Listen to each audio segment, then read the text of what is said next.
2011년에 세계적인 한 의류 브랜드에서 Go Force, 앞으로 나가라 라는 브랜드 캠페인 광고를 한 적이 있습니다. 이 광고는 그 브랜드가 갖고 있는 세계관을 잘 보여주는 광고였는데요.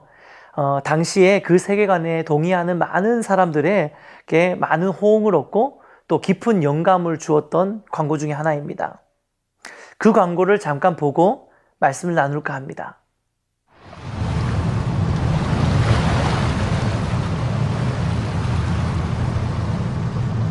Your life is your life.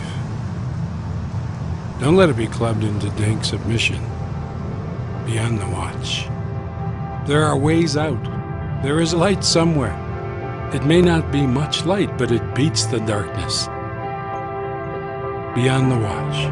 The gods will offer you chances. Know them. Take them. You can't beat death, but you can beat death in life sometimes. And the more often you learn to do it, the more light there will be. Your life is your life. Know it while you have it. You are marvelous.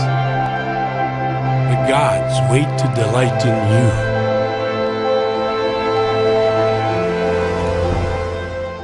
사실 이 광고에 나오는 문구는 찰스 부코스키라는 사람이 쓴 The Laughing Heart, 웃는 마음이라는 영어시를 인용한 광고입니다.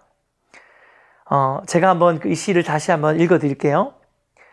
당신의 삶은 당신의 것입니다. 그 삶을 기분 나쁜 복종 속에 처박혀 있게 하지 마세요. 잘 지켜보면 벗어날 방법이 있어요. 어딘가에 빛이 있어요. 대단한 빛은 아닐지라도 그 빛이 어둠을 밝힐 것입니다. 잘 지켜보세요. 신들이 당신에게 기회를 줄 것입니다. 그것을 알아차리고 절대 놓치지 마세요. 당신은 운명대로 살아갈 수도 있지만 때로는 주어진 운명을 거부할 수도 있어요. 그리고 그렇게 하는 법을 더 자주 배울수록 더 많은 빛을 보일 것입니다. 당신의 삶은 당신의 것입니다. 그 사실을 꼭 알아야 해요. 당신은 이미 놀라운 존재이고 신들도 그런 당신을 기꺼이 응원할 것입니다. 여러분 어떠세요? 이 시를 들어보니까 좀 막 감동이 막 일어나지 않습니까? 되게 감동적인 것 같은 시죠. 아, 그렇구나. 내가 내 삶의 주인이구나. 지금까지 내가 처해져 있던 어려운 상황과 운명을 내가 바꿀 수 있구나. 나는 내 상황과 내 운명을 거부할 수 있고 극복해낼 수 있구나. 그리고 나는 이미 놀라운 존재이구나. 그리고 다른 누군가가 아닌 바로 내가 내 삶을 개척해야 되는구나. 막 이런 어떤 얼핏 보면은 굉장히 개척정신이나 야성이 느껴지는 그런 식구입니다. 또 한편으로는 나의 존재에 대해서 더 자각하게 만들어주는 것 같은 굉장히 존재에 대한 강력한 메시지를 가지고 있는 것이 바로 이 시의 내용입니다. 하지만 여러분 조금만 더 이 시를 꼼꼼히 읽어보고 생각해보면 곧 이 시의 메시지 안에 녹아있는 가장 핵심적인 세상의 가치관과 세계관을 깨달을 수 있습니다. 그것은 바로 내가 내 삶의 주인이라는 인본주의적인 세계관입니다. 물론 성경적인 가치관 안에서도 우리가 우리의 삶의 주인의식을 가지고 열심히 살아내는 것을 성경에서도 굉장히 귀하게 여깁니다. 말씀을 두 구절 함께 보았으면 좋겠는데요. 먼저 잠언 6장 6절 말씀 같이 한번 읽어보겠습니다. 시작. 게으른 자여 개미에게 가서 그가 하는 것을 보고 지혜를 얻으라. 이번엔 시편 128편 2절 말씀 같이 읽겠습니다. 시작. 네가 네 손이 수고한 대로 먹을 것이라. 네가 복되고 형통하리로다. 아멘. 하지만 또 다른 측면에서 성경은 그럼에도 불구하고 내 삶의 진정한 주인은 내가 아니라 하나님이시고 나는 하나님이 허락하신 그 주어진 내 삶의 자리에서 하나님의 뜻을 이루어가는 청지기임을 말씀하고 있는 구절들도 있습니다. 마태복음 25장 14절 말씀 같이 한번 읽겠습니다. 시작. 또 어떤 사람이 타국에 갈 때에 그 종들을 불러 자기 소유를 맡김과 같으니 여러분, 이게 무슨 뜻입니까? 그렇습니다. 우리에게 허락된 삶은 우리의 것이 아닌 바로 맡겨진 것이라는 뜻이죠. 그래서 앞에서 소개했던 그 식구가 얼핏 보았을 때는 굉장히 멋지고 또 진취적이고 매력 있는 문구처럼 생각할 수 있지만 사실 그 시 안에 녹아져 있는 그 메시지의 근원을 살펴보면 결국엔 내 삶의 주인 되시는, 정말 우리가 말씀의 가치관으로 보았을 때, 성경의 세계관으로 보았을 때 내 삶의 주인이신 그 하나님은 배제하고 있는, 철저히 인본주의적인 세계관이 녹아있는 그런 시가 바로 처음에 소개했던 바로 그 시입니다. 여러분, 어쩌면 세상 사람들이 그리스도인들의 모습을 보면서 가장 답답해하는 이유 중에 하나도 바로 여기에 있을 것 같아요. 왜 그리스도인들은 맨날 자신의 삶의 주인을 스스로가 아닌 다른 존재에게 위탁하냐? 왜 그렇게 종속된 삶을 사느냐? 이것이 세상 사람들이 그리스도인을 보면서 느끼는 조금의 갑갑함이라는 생각들을 해봅니다. 왜냐하면 그들의 시각으로 볼 때 그리스도인들의 모습은요, 마치 이런 거죠. 내가 열심히 무언가를 해서 굉장히 좋은 결과를 얻었음에도 불구하고 이거는 내가 한 게 아니고 하나님의 은혜다라고 이야기를 하잖아요, 우리는. 그리고 반대로 내 삶에 굉장히 힘든 고난이나 어려운 상황이 처해졌을 때 거기에 대해서 원망은커녕 이것은 하나님이 나를 또 다스리시고 훈련시키고 연단하시기 위해서 주신 어떤 시험이다, 테스트다, 훈련의 과정이다, 막 이렇게 또 해석을 하기도 하잖아요. 또 우리는 그렇게 믿잖아요. 이러한 모든 삶의 해석이 하나님께 중심이 맞춰져 있는 것입니다. 이게 그리스도인의 삶이잖아요. 그러다 보니 넌크리스찬들이 우리를 보았을 때는 정말 그들이 말하는 것처럼 인본주의적인 세계관 아래에서 내 삶의 중심은 나야, 내가 내 삶의 주도권을 가지고 있어, 내가 내 삶의 주인이야 라고 생각하는 그들의 세계관과 그들의 가치관 아래 보았을 때에는 크리스찬들이 이야기하는, 기독교인들이 말하는 그런 세계관과 가치관은 너무나도 터무니없고 비상식적이고 비합리적인 것으로 비춰질 수밖에 없습니다. 그래서 넌크리스찬들이 기독교인들을 볼 때 갑갑한 거죠. 왜 저 기독교인들은 자기 삶을 자기 것으로 살지 못하냐는 거죠. 자기가 열심히 하고 나면 내가 되게 열심히 했어, 나 정말 잘했어가 아니라 하나님의 은혜입니다, 이렇게 이야기를 해버리니까 정말 그런 부분에서 이해함을 얻기가 굉장히 어려운 것이 바로 우리의 모습입니다. 물론 하나님이 내 삶의 주인이라는 것에 대해서 좀 잘못 이해하고 잘못 해석해서 모든 인생의 일들을 대할 때마다 너무나도 안일하게 혹은 또 무기력하게, 그리고 모든 게 하나님의 뜻 안에 있기 때문에 될 대로 되라는 식으로 그런 식의 어떤 신앙생활을 하시는, 왜곡된 신앙생활을 하시는 분들도 분명히 그리스도인들 가운데 계십니다. 잘못된 거죠. 이건 잘못된 어떤 신앙의 모습입니다. 특별히 대표적으로 이슬람교 같은 경우에는 인샬라라는 교리가 있어요.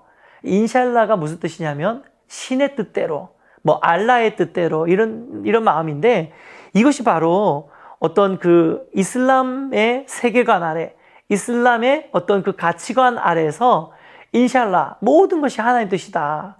결국 그들은 자기들의 잘못도 하나님의 어떤 신의, 그러니까 우리가 말하는 하나님과 다를 수 있겠죠. 어떤 알라, 신의 어떤 뜻 안에서 자기들의 잘못도 다 무마되어지는 것이고, 그런 식으로 인생을 해석하는 인생관과 세계관을 가지고 있습니다. 왜곡된 신앙관이죠. 하나님이 우리 삶의 주인이라는 것은 이런 인샬라식의 신앙생활은 당연히 아니겠죠. 또한 인간의 노력은 굉장히 무의미하고 그저 하나님이 우리의 모든 삶을 다 알아서 하신다, 이런 식의 무기력한 성도가 되어서도 안 되는 것입니다. 우리는 우리 삶의 주인이 하나님임을 분명히 알고 있지만 그럼에도 불구하고 하나님이 내게 허락하신 이 삶의 자리에서 최선을 다해야 되는 것이죠. 우리가 읽었던 잠언 말씀과 시편 말씀이 이야기하는 게 다 그런 거잖아요. 게으르지 말고 개미에게 가서 배우고, 또 네 손이 수고한 대로 네가 먹을 것이고, 이런 모든 것은 성경적인 가치관도 우리가 내 삶의 주인의식을 가지고 열심히 나의 인생에 최선을 다하는 것을 지지하고 있는 것이 성경의 가치관입니다. 하지만 이것이 세상에서 말하는 내 삶의 주인은 나야, 나는 내 삶을 개척할 수 있는 주체는 나야 라고 하는 인본주의적인 자중심적인 그런 세계관과는 분명히 차이를 두고 있는 것이 바로 우리 기독교의 세계관이고 가치관입니다. 사랑하는 여러분, 그렇다면 내가 내 삶의 주인이 아니라 하나님이 정말로 내 삶의 주인이심을 우리가 정말 건강하게 믿는다면 그런 믿음을 가지고 있는 건강한 그리스도인의 삶은 어떠한 삶을 살아야 할까요? 저는 오늘 우리가 읽은 본문 말씀에서 그 해답을 찾아볼까 합니다. 먼저 오늘 본문 디모데후서 2장 3절 말씀 같이 한번 읽어보겠습니다. 함께 읽겠습니다. 시작. 너는 그리스도 예수의 좋은 병사로 나와 함께 고난을 받으라. 여러분, 지난주에 저희는 에스겔 말씀을 함께 나누었습니다. 기억하시죠? 하나님께서 우리를 메말라서 여기저기에 그냥 내던져진 그런 마른 뼈와 같이 여기시는 것이 아니라 하나님은 우리의 존재를 지극히 큰 군대로 보고 계신다는 그 귀한 메시지를 우리는 함께 나누었습니다. 근데 오늘 본문의 디모데후서의 말씀도 같은 맥락의 말씀이에요. 제가 일부러 그 같은 맥락의 말씀을 2주 동안 여러분에게 전하고 있는 것입니다. 오늘 디모데후서 말씀은 예수님을 내 삶의 진정한 주인으로 모시고 있는 그 그리스도인의 삶은 마치 좋은 병사, 군사와 같다라고 이야기를 하고 있습니다. 그러면서 곧 이어서 4절 말씀에 이러한 군사의 삶이 어떠해야 하는지를 말씀하고 있는데 4절 말씀 같이 한번 읽어보겠습니다. 시작. 병사로 복무하는 자는 자기 생활에 얽매이는 자가 하나도 없나니 이는 병사로 모집한 자를 기쁘게 하려 함이라. 아멘. 그렇습니다. 군인의 삶은 한마디로 자기 생활에 얽매이지 않고 모집한 자를 위해 충성을 다하는 삶을 사는 것이 바로 군인의 삶이죠. 쉽게 말해서 우리가 하나님이 우리를 영적인 군사로 세워주시고 지극히 큰 군대로 여겨주신다는 사실을 우리가 기억하고 그것을 믿고 하나님이 내 삶의 주인이라는 사실을 우리가 정확하게 믿고 있다면 우리를 군사로 불러주신 그 하나님의 부르심에 합당한 삶을 살아야 한다는 것이죠. 예를 들어보면요, 만약에 전쟁 중에 있는 군인이 자신의 집에 어떠한 가정에 문제가 생겼다고 해서 전쟁하고 있던 총과 칼을 내려놓고 집에 가서 그 집에 있는 문제를 해결하고 돌아온다는 게 여러분 말이 됩니까? 말이 되지 않는 일입니다. 전쟁 중에 있는 군인이 자신의 생명이 아까워서 상관이 공격 앞으로라고 했는데 공격하지 않고 앞으로 나가지 않고 슬금슬금 뒤로 도망가는 일이 있어서 되겠습니까? 그것은 올바른 군인의 삶이 아닙니다. 군인의 삶은 모집한 자를 기쁘게 하는 삶을 사는 것이 군인의 본분이죠. 근데 사실 이것이 말이 쉽지 결코 쉬운 삶이 아님을 우리 모두는 너무나도 잘 알고 있습니다. 하나님의 뜻대로 살아야지, 또 세상 속에서 영적 군사로 승리해야지, 이런 마음들이 우리 안에 다 있고 그런 다짐들을 수없이 하지만 수없이 넘어지고 수없이 무너지고 수없이 실패하는 것이 그것이 또한 우리의 삶입니다. 왜 그렇습니까? 그것은 우리가 싸워야 하는 전쟁터인 이 세상은 결코 호락호락한 전쟁터가 아니기 때문입니다.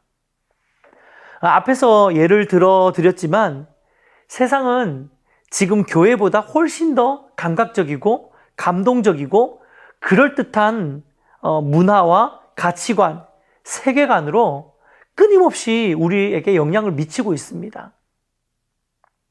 특별히 우리의 다음 세대들은 가면 갈수록 더 거센 세상의 가치관과 문화와 세계관의 영향력 아래 놓이게 될 것입니다.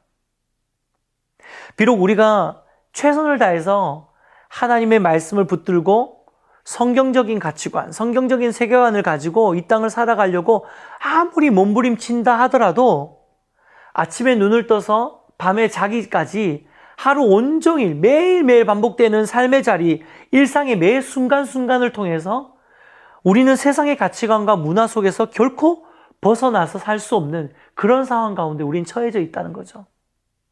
먹고 자고 입고 누리고 향유하는 모든 그런 문화와 모든 삶의 자리에서 우리는 알게도 혹은 모르게도 끊임없이 세상의 가치관과 세상의 세계관의 영향 아래에 놓여 있습니다.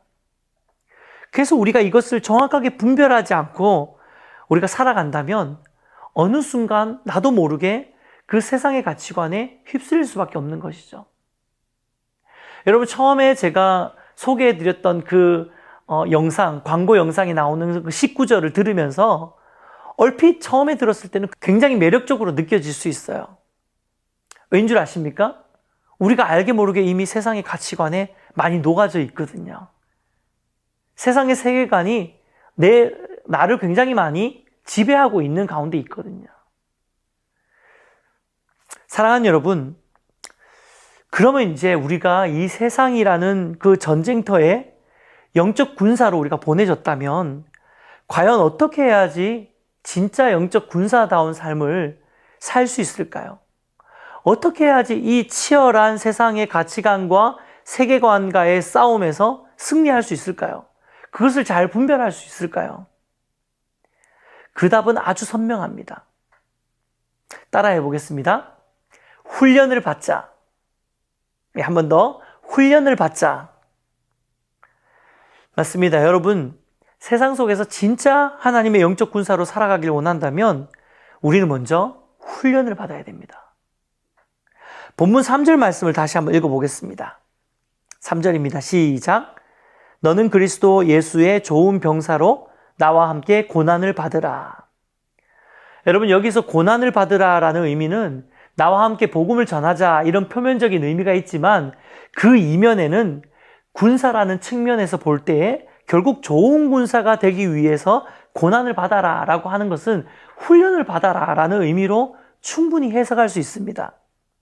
실제로 바울이 디모데에게 쓴 첫 번째 편지, 오늘 우리가 읽은 건 두 번째 편지 디모데 후서인데요.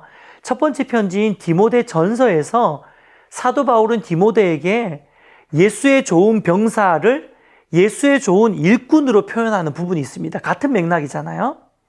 그래서 지금 우리가 읽은 디모데후서에서는 그리스도의 예수의 좋은 병사라고 표현했지만 디모데 전서에서는 그리스도 예수의 좋은 일꾼이라고 표현하면서 같은 맥락에서 사도 바울이 디모데에게 하시는 말씀이 있는데요. 이 말씀에서 예수의 좋은 일꾼이 되기 위해서 사도 바울이 꼭 필요하다라고 이야기를 하고 있는 것이 바로 경건의 훈련이에요. 함께 읽어보도록 하겠습니다. 디모데전서 4장 6절에서 8절 말씀입니다. 시작. 네가 이것으로 형제를 깨우치면 그리스도의 예수의 좋은 일꾼이 되어 믿음의 말씀과 네가 따르는 좋은 교훈으로 양육을 받으리라. 망령되고 허탄한 신화를 버리고 경건에 이르도록 내 자신을 연단하라. 육체의 연단은 약간의 유익이 있으나 경건은 범사에 유익하니 금생과 내생에 약속이 있느니라. 아멘. 사랑하는 여러분, 결국 이 땅을 살아가면서 내가 내 삶의 주인이 아님을 깨닫고 주인 대신 하나님의 부르심에 합당한 영적 군사로 살아가기를 정말 여러분 원하신다면 우리는 반드시 영적 훈련, 경건의 훈련을 게을리하지 말아야 합니다. 경건의 삶이 훈련되지 않는 그리스도인은 결국 세상의 문화와 가치관과 세계관의 영향을 그대로 흡수할 수밖에 없어요. 이것은 굉장히 자연스러운 일입니다. 왜냐하면 우리가 살아가고 있는 그 세상은 온통 세상의 가치관과 세상의 세계관으로 똘똘 뭉쳐져 있는 곳이거든요. 그래서 우리가 살아가는 이 전쟁터가 결코 호락호락하지 않다는 말씀입니다. 하지만 우리가 만약에 정말 그리스도의 좋은 영적 군사로 살아가기 위해서 열심히 하나님 앞에 이 훈련, 예수 그리스도와 함께 고난을 받는다면, 그 그리스도 안에 있는 그 고난을 받는다면, 훈련을 받는다면 이 경건의 연습을 통해서 7절 말씀처럼 망령되고 허탄한 세상의 신화, 세상의 그런 믿음들을 버리고 세상의 가치관과 세상의 세계관을 버린다는 것입니다. 버리고 로마서 12장 2절에 말씀하시는 것처럼 이 세대를 본받지 않고 오직 마음을 새롭게 함으로 변화를 받아 하나님의 선하시고 기뻐하시고 온전하신 그 뜻을 분별할 수 있게 되는 것입니다. 할렐루야. 이것이 바로 영적 군사가 경건의 훈련을 해야 되는 이유예요.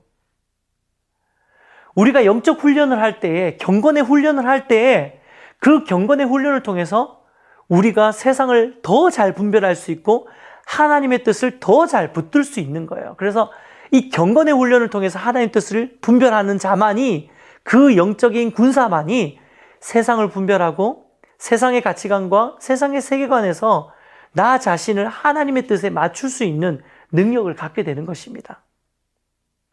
말씀을 맺겠습니다. 사랑하는 여러분, 지금 이 말씀을 들으면서 여러분 잠깐이라도 여러분의 삶을 좀 돌아보셨으면 좋겠습니다. 지난주에 이어서 이번 주에도 동일한 도전을 여러분에게 좀 드리고 싶은데요.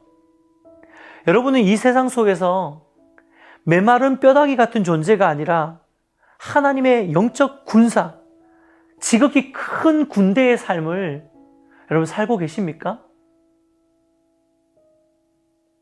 만약 내 삶을 돌아보았을 때 내 삶이 온통 내 꿈과 행복, 내 삶의 안정감, 또 내 일의 성공 혹은 내 자녀의 형통에만 내 모든 포커스가 맞춰져 있다면, 내 인생의 모든 포커스가 거기에 다 집중되어 있다면 그것은 오늘 본문, 우리가 읽었던 본문 말씀의 표현대로 자기 생활에 얽매여 있는 삶을 살고 있는 것입니다.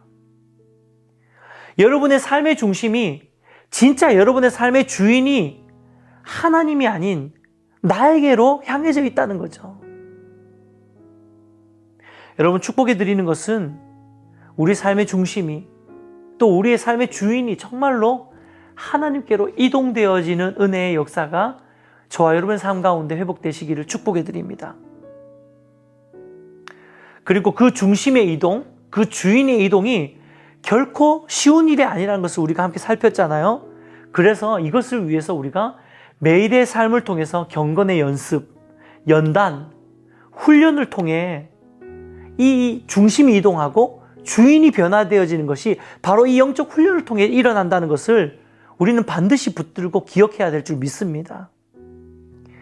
이 일을 위해서 말씀 생활과 찬양 생활, 기도 생활들, 이런 것들을 우리가 개인적으로 훈련하는 방법도 있지만, 저는 오늘 이 말씀을 통해서 우리 공동체가 함께 이 훈련을 할 수 있는 그런 구체적인 방법들을 우리가 좀 붙들기를 소망합니다. 특별히 2월부터 우리 예배인 교회는 지금 소그룹 셀 모임으로 함께 모임을 진행하고 있습니다. 여러분 셀 모임 잘 참석하고 계시죠? 근데 저는 여러분께 좀 축복해드리고 도전해드리고 싶은 것은요, 또 제안해드리고 싶은 것은 우리가 개인적으로 이 경건의 훈련을 하는 것도 필요하지만 이 소그룹 안에서 여러분이 함께 이 소그룹이 똘똘 뭉쳐서 함께 경건의 훈련을 해 나간다면 그 경건의 훈련이 훨씬 더 유익하고 훨씬 더 효과적이고 훨씬 더 강력한 훈련이 되리라고 믿습니다.